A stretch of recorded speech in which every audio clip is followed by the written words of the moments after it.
ये last chance है choice filling का। देखिए मैंने रेड से मार्क करके रखा है, या तो उनको कोई अलॉटमेंट ही नहीं आ रहा है, अलॉटमेंट आ रहा है तो बैड अलॉटमेंट आ रहा है। कहने का मतलब कि सर ये चॉइस तो हमें पढ़ना ही नहीं था, गलती से हमने डाल दिया। बच्चे बड़ा सीना तान के बोलते हैं कि हमारे है ना चाचा जी ना IIT बॉम्बे से पास आउट हैं, या तो वो कॉलेज वाले पैसा काट के कुछ वापस करेंगे, पूरा पैसा आपका डूब जाएगा। काउंसलिंग में करना क्या होता है, वेबसाइट खोलना है, फॉर्म भर देना है, कुछ ना कुछ भरेंगे, कुछ ना कुछ तो मिल ही जाना है। आए बाप, काउंसलर को पैसा देंगे, सारा संपत्ति हमारा ले लेगा वो, इस मानसिकता से निकलिए। हेलो एवरीवन, वेलकम टू शिक्षा समाधान। ऐसा यार देखो कब यूपीट्यू का हमारा शेड्यूल आ गया, तो फटाफट हम लोग देखते हैं कि यूपीट्यू का शेड्यूल क्या है, कैसे कैसे हमें चॉइस फिलिंग करनी, कितने राउंड की काउंसलिंग होनी है, और जब भी हमें अलॉटमेंट आता है तो हमें क्या क्या स्टेप लेने हैं। चलो फटाफट सब देखते हैं। अरे भाई साहब, जितना बड़ा स्टेट उतना बड़ा काउंसलिंग का शेड्यूल। यूपी की बात करें भाई, यूपी में 7 राउंड की काउंसलिंग होने वाली है। 4 राउंड की काउंसलिंग को करें, राउंड 1 से लेकर राउंड 4 तक ये काउंसलिंग को हम लोग समझ लें नॉर्मल काउंसलिंग है। 5वां 6वां 7वां राउंड की जो काउंसलिंग वो गवर्नमेंट कॉलेज के लिए होने वाली है। एक एक करके मैं समझा रहा हूँ आपको क्या करना नहीं करना। राउंड 1 की बात कर लें तो रजिस्ट्रेशन पेमेंट डॉक्यूमेंट अपलोड हमारा क्या है, 24 जुलाई से 5 अगस्त के बीच होने वाला है, ये हमें करना है। और जो हम डॉक्यूमेंट अपलोड करेंगे, यूपीट्यू की अथॉरिटी है, सारे डॉक्यूमेंट को ऑनलाइन वेरीफाई करेगी। उसका डेट हमारा 5 जुलाई से लेकर 9 अगस्त के बीच है।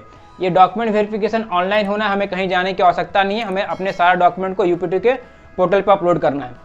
चॉइस फिलिंग की बात कर ले, 10 तारीख से लेकर 13 अगस्त के बीच अगर हमारा डॉक्यूमेंट सक्सेसफुली वेरीफाई हो जाता है तो 10 तारीख से 13 अगस्त के बीच हमें अपनी चॉइस फिलिंग कर लेनी है। फर्स्ट राउंड के अलॉटमेंट की बात करें, 14 अगस्त को हमारा अलॉटमेंट आ जाएगा। अगर फर्स्ट राउंड में हमारा अलॉटमेंट नहीं आता है तो ऑब्वियस सी बात है, ऑटोमेटिक हम राउंड 2 में चले जाएंगे।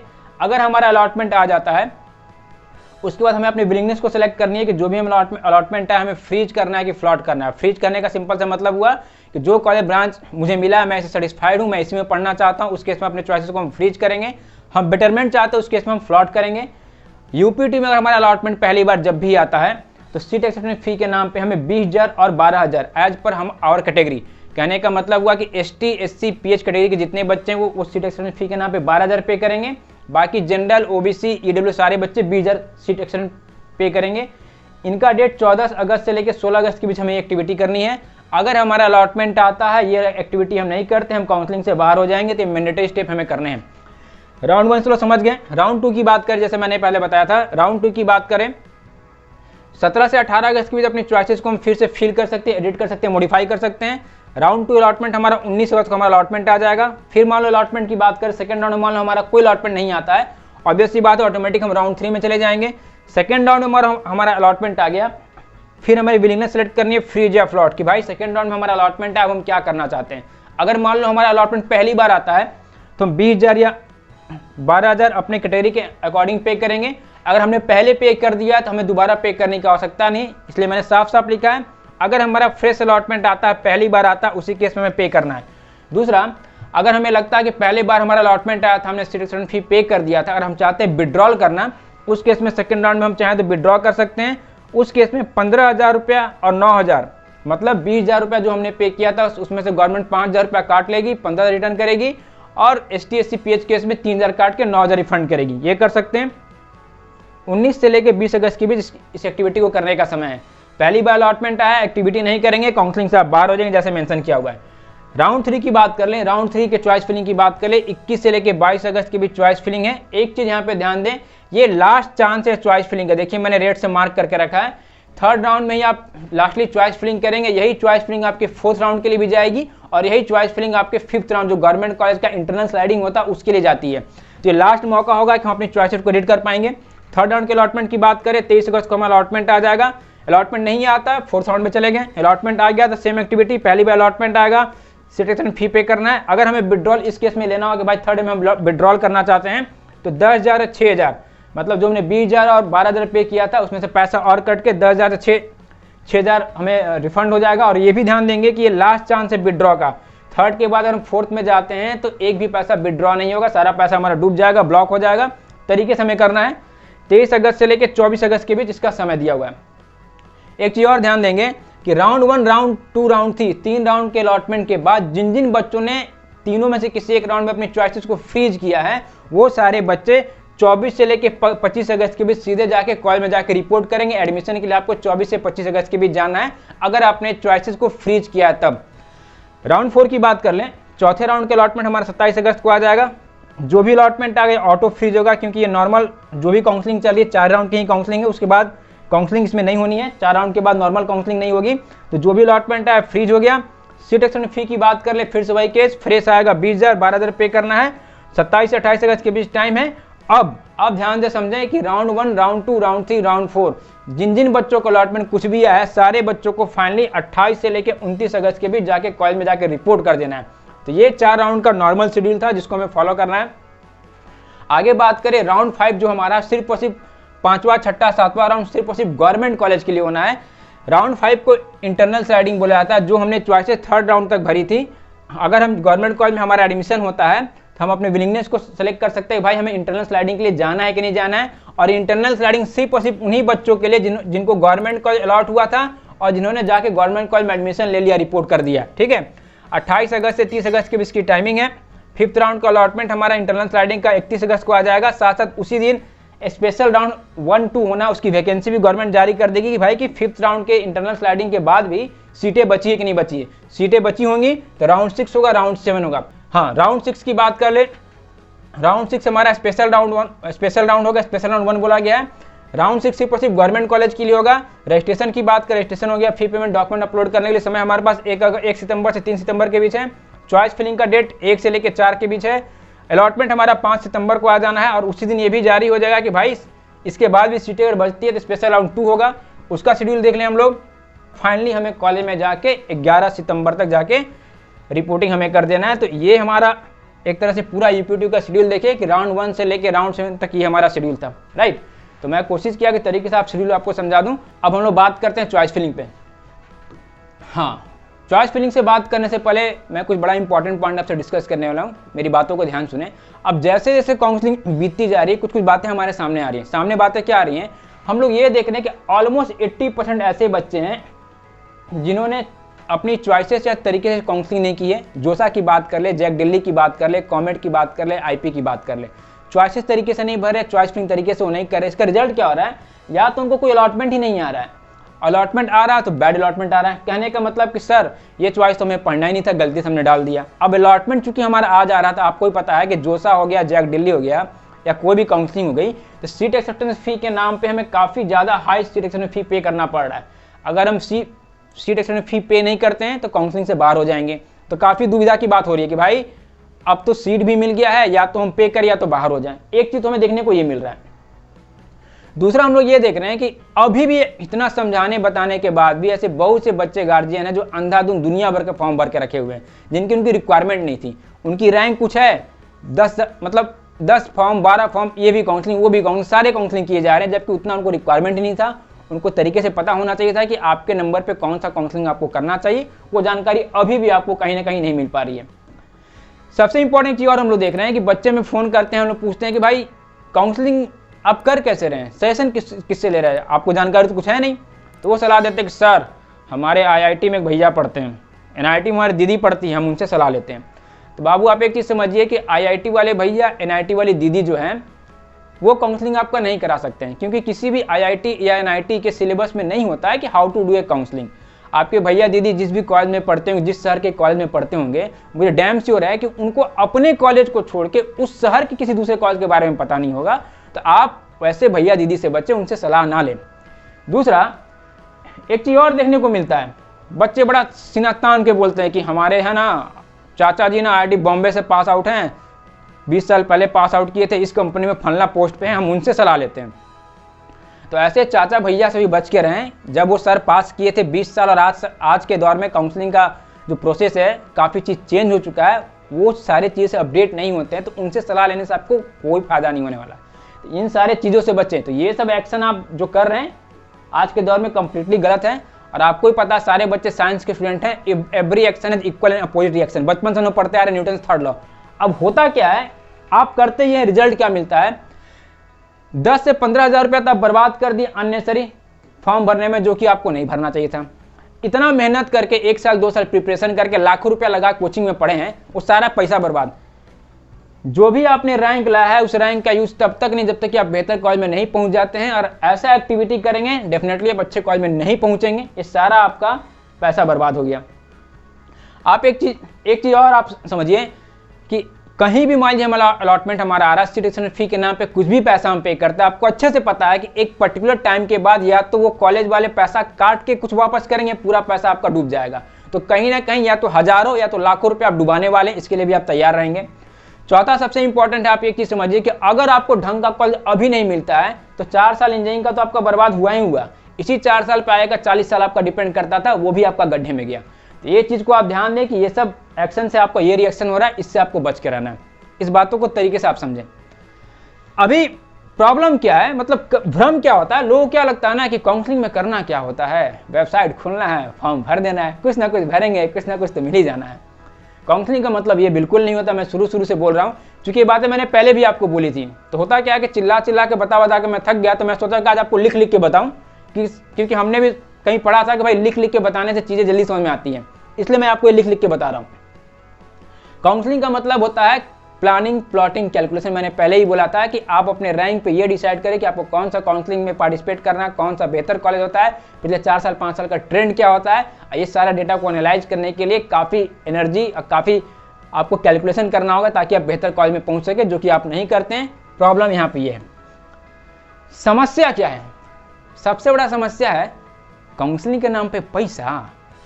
काउंसलिंग के नाम पे एक बेहतर काउंसलर को आप 1 रुपया देना नहीं चाहते, एक नॉमिनल सर्विस नहीं लेना चाहते हैं, और आप हजारों रुपया, लाखों रुपया आप बर्बाद कर देंगे, सिलेक्शन फी के नाम पे बर्बाद कर देंगे, फॉर्म भरने में बर्बाद कर देंगे, 4 साल इंजीनियरिंग का बर्बाद कर देंगे, आएगा फ्यूचर खराब कर लेंगे। लेकिन काउंसलर को आप हायर नहीं करते हैं, काउंसलर का सर्विस आप पे नहीं करना चाहते हैं।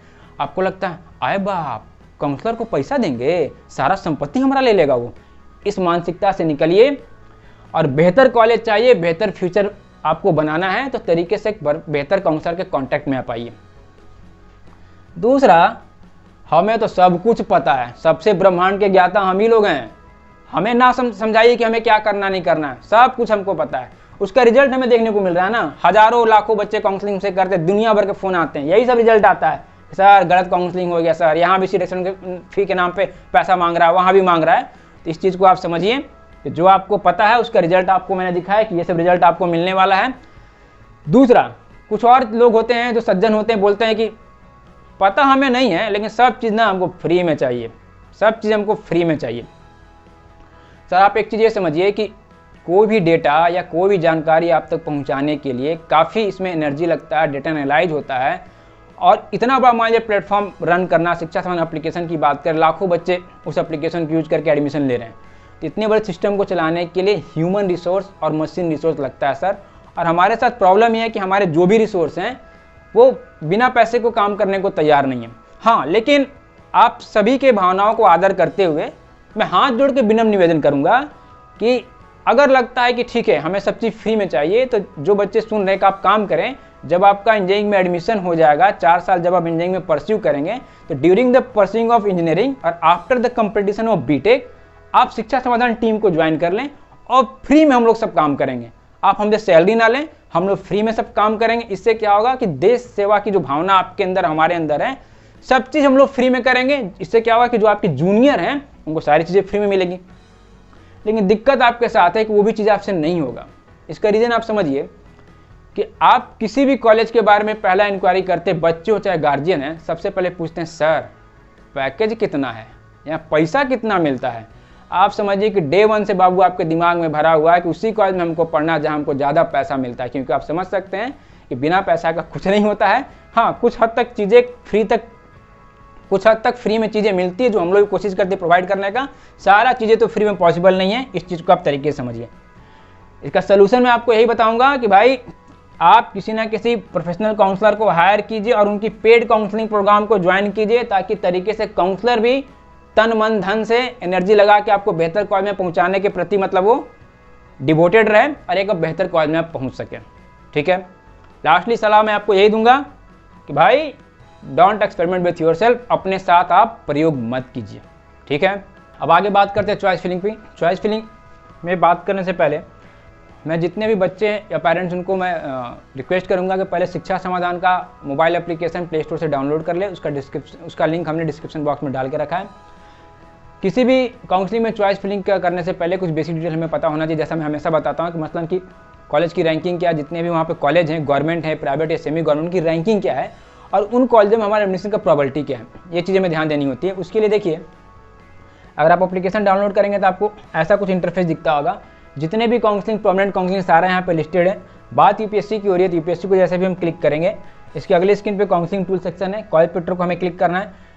इसमें कुछ बेसिक डिटेल मान लीजिए हमें भरना है, हमारे डोमिसाइल कहाँ की है, मान लीजिए हमारा डोमिसाइल उत्तर प्रदेश है, ठीक है। जेंडर हमारी मान लो मेल है, कैटेगरी मान लो हमारी जनरल है, और जे में मान लो हमारी रैंक, जे में मान लो हमारी रैंक आ गई है, मान लो हमारी रैंक जे में ऑल इंडिया 50,000 है, ठीक। इसको डिक्लेरेशन करके हम लोग जैसे सबमिट करते हैं, ओके सबमिट करते हैं हम लोग। अगले स्क्रीन पे क्या होता है कि यूपी में जितने भी कॉलेज, बढ़िया कॉलेज है, सारे कॉलेजों का इस अल्फाबेटिकल ऑर्डर में देखने को मिलता है। और बगल में देखिए हमने टैब बना के रखे हैं, rank wise government college, rank wise semi government, rank wise private college. Rank wise government college को टैप करते जितने भी कॉलेज है, सारे कॉलेज हमें रैंकिंग अकॉर्डिंग देखते हैं कि भाई पहले नंबर पर IIT लखनऊ आता है, दूसरे पे कैनेडी सुल्तानपुर आता है, BIT झांसी या डॉक्टर अंबेडकर कानपुर, RSC बांदा, ऐसे करके कॉलेजों का रैंकिंग यहाँ पे दिया हुआ है। यूपी की काउंसलिंग में एक चीज़ और ध्यान देंगे कि यूपी की काउंसलिंग में भी एक नाम से मिलते जुलते बहुत से कॉलेज हैं, तो कॉलेज का कोड ध्यान देंगे। जैसे IIT लखनऊ की कोड की बात कर लें, 0052 इसका कोड है, तो कोड आपको ध्यान देना है। कॉलेज का रैंकिंग हमें पता चल गया। दूसरा आप देखिए, हर एक कॉलेज के सामने एक हमें इमोजी दिखती है, green, red, yellow, it mean कि IIT लखनऊ हमें इतने रैंक पे मिल जाएगा। दूसरा क्वेश्चन होता है कि IIT लखनऊ में कौन सा ब्रांच मिलेगा। क्लिक करके हम आगे जाएंगे तो अगले स्क्रीन पर IIT लखनऊ में जितने भी ब्रांचेज है सारे का लिस्ट में अल्फाबेटिकल ऑर्डर में देखने को मिलता है। साथ साथ आप क्लिक करके ये देख सकते हैं कि पिछले साल उन कॉलेजों में कितना एग्जैक्ट कटअप गया था, अगर आपको मिलता है तो किस राउंड तक मिलता है। तो इस तरह से आप क्या कर सकते हैं कि कॉलेज पीटी में डिटेल डाल के पहले आपको ये चेक करना है कि जितने भी कॉलेज, इन कॉलेजों की रैंकिंग क्या है, आपको कौन से कॉलेज में कौन सा ब्रांच किस राउंड तक मिलता है और पिछले साल कितने राउंड तक एडमिशन हुआ था, और कॉलेज का कोड आप ध्यान रखेंगे, राइट। उसी तरह सेमी गवर्नमेंट की बात करें, रैंकिंग की बात करें, लखनऊ यूनिवर्सिटी हो गया, झांसी यूनिवर्सिटी हो गया, रोहिलखंड यूनिवर्सिटी हो गया, ऐसे करके रैंकिंग आपको यहाँ से मिल जाएगी। प्राइवेट कॉलेज की बात कर ले, JSS Noida, Jai Kumar Garg, KIT Ghaziabad, Galgotia, ABS Ghaziabad, जेल बाजार, ऐसे करके कॉलेज की आपको रैंकिंग मिल जानी है। तो पहला काम तो ये करना है। दूसरा बात आई थी चॉइस फिलिंग के साथ, चॉइस फिलिंग कैसे करना वो बताइए। चॉइस फिलिंग के लिए मैं बताऊंगा, इसी सेक्शन में देखिए चॉइस फिलिंग ऑर्डर सेक्शन बना हुआ, उसको आप क्लिक कर लेंगे। अगले स्क्रीन पे जितने भी कॉलेज, सारे कॉलेज आ गए। अब एक मान लो एक बच्चा जो बोलता है कि सर ऐसा है कि मुझे सिर्फ गवर्नमेंट और सेमी गवर्नमेंट कॉलेज में पढ़ना है, प्राइवेट में मैं नहीं पढ़ना चाहता हूँ। आप टाइप में जाएंगे, टाइप में जाने के बाद गवर्नमेंट सेमी गवर्नमेंट को सेलेक्ट कर ले, कॉलेज को फिर क्लिक करें, जितने भी गवर्नमेंट सेमी गवर्नमेंट कॉलेज सारे का लिस्ट आ गया। अब उसके बाद मान लो बच्चा का नाम है सर मुझे केवल CSITC पढ़ना है, ब्रांच को आप क्लिक कर लें, जितने भी वहाँ पे CS वाले ब्रांच है सबको आप फटाफट ऐसे सेलेक्ट कर लें, ठीक है। CS हो गया, CS हो गया, CS हो गया, EC हो गया, और मान लो IT हो गया। जैसे सबमिट करेंगे अगले स्क्रीन पे क्या होगा कि परफेक्ट चॉइस फिलिंग ऑर्डर बन के आया कि जो भी कॉलेज हमने सेलेक्ट किए, जो भी हमारे ब्रांच की रिक्वायरमेंट, उसके अनुसार कस्टमाइज चॉइस फिलिंग बन के आ गया। साथ साथ ये भी दिखता है कि उन कॉलेजों की लास्ट कटअप क्या और हमें मिलता है तो किस राउंड तक मिलता है। साथ साथ एक सेफ जोन क्रिएट करके आया कि भाई कम से कम इतने चॉइसेस हमें भरने ही भरने हैं। तो ये चॉइस फिलिंग को तरीके से आपको फिल करना है, गलती की कोई गुंजाइश नहीं है। और ये चॉइस फिलिंग बहुत से पैरामीटर पर डिपेंड करता है कि कॉलेज की रैंकिंग क्या है, गवर्नमेंट है कि प्राइवेट है, कॉलेज का लोकेशन क्या है, लोकेलिटी क्या है, फैकल्टी क्या है, इंफ्रा कैसा, प्लेसमेंट क्या, सबको कंसिडर करके बनाया गया है। इसमें गलती कोई गुंजाइश नहीं है। अब मान लो एक केस और कंसिडर मान लो करते हैं कि एक बच्चा बोलता है कि सर ऐसा है कि गवर्नमेंट, प्राइवेट, सेमी गवर्नमेंट से कुछ खासा कंसर्न नहीं है, हमको अच्छा कॉलेज मिलना चाहिए। मान लो अच्छे कॉलेज की बात करें, मान लो पहले नंबर पर मान लो हमारा IIT लखनऊ आता है, राइट। तो मान लो हम यहाँ से कॉलेज पहले सेलेक्ट कर लेंगे, IIT मान लो हमारा आ गया, IIT लखनऊ को पहले हम लोग सेलेक्ट कर लेंगे, ठीक है। उस तरह मान लो दूसरा कॉलेज हमारा प्राइवेट में मान लो ले लेते हैं JSS नोएडा, काफ़ी अच्छा कॉलेज। जो भी कॉलेज है रैंकिंग आप देख के कॉलेज को सेलेक्ट कर लेंगे। अब मान लो किसी बच्चे को इसी दो कॉलेज में फॉर एग्जांपल मान लो ब्रांच के CSITC पढ़ना हो फॉर एग्जांपल, आप कॉलेज सेलेक्ट कर लें, ब्रांच में चुपचाप चले जाइए, जो भी ब्रांच आपको लगता है वो सेलेक्ट कर लें, जो भी पढ़ना है, और चुपचाप इसको जाके आप सबमिट कर दें। अगले स्क्रीन पे आपको परफेक्ट चॉइस फिलिंग ऑर्डर मिल जाएगा भाई कि ऐसे ऐसे आपको चॉइस फिलिंग करना है, और इसी चॉइस फिलिंग को आपको पोर्टल पे फिल कर देना। कभी गलत अलॉटमेंट नहीं आएगा, सबसे बेहतर अलॉटमेंट आएगा। तो ये काम आप करेंगे। लास्ट में मैंने आपको सलाह दिया था, हाँ एक चीज़ और ध्यान देंगे, चॉइस फिलिंग हमने तरीके से कर लिया। एक काउंसलिंग को करने के संबंध में जितना बेसिक डिटेल हमें चाहिए होता है कि भाई कॉलेज पेटर में कौन सा कॉलेज में मिल रहा है, कौन सा ब्रांच मिला वो पता चल जाए। मल्टीपल ऑप्शन मान लो मिल रहा है, IIT लखनऊ में मिल रहा है, JSS नोएडा में मिल रहा है, उसमें कौन सा ब्रांच पढ़ना है नहीं पढ़ना है, कॉलेज ब्रांच कंपेयर में जाकर कंपेयर कर लेंगे। और चॉइस फिलिंग तरीके से हमें कैसे करनी वो चॉइस फिलिंग भी आपको मिल जाएगा। इसके लिए मैं सलाह दूंगा कि प्रोडक्ट वाले सेक्शन में आप जाएंगे, और बेसिक में हमने प्लान बना कर रखा है, UPSC का प्लान है, सेल्फ काउंसलिंग पैक 999 का, इसको सेलेक्ट करके पेमेंट कर लेंगे। जितना भी चीज़ें मैंने बताया आप उसको तरीके से एक्सेस कर पाएंगे। साथ साथ आपको लगता है कि नहीं, जैसे मैंने बोला कि काउंसलर का बड़ा इंपॉर्टेंस रोल होता है काउंसलिंग करने में, आपको लगता है कि नहीं मुझे काउंसलर का सपोर्ट भी चाहिए, तो लाइट वाले प्लान में आप चले जाएंगे। लाइट वाले प्लान में यूपीएससी का विथ काउंसलर सपोर्ट आप जाएंगे तो 2499 उसका प्राइस आपको दिखता होगा, ऐसे स्क्रॉल करके ये रहा 2499, इसको सेलेक्ट करके पे कर लेंगे। आपको एक परफेक्ट काउंसलर भी असाइन हो जाएंगे कि जो जब तक कि आपका एडमिशन नहीं हुआ तब तक आप एक एक क्वेरी उनसे पूछ सकते हैं, रिजॉल्व कर सकते हैं। उनके गाइडेंस में काउंसलिंग कीजिएगा तो जो कॉलेज आपको अपने से मिल रहा होता है उसे 2 कदम आपको बेहतर कॉलेज मिलेगा।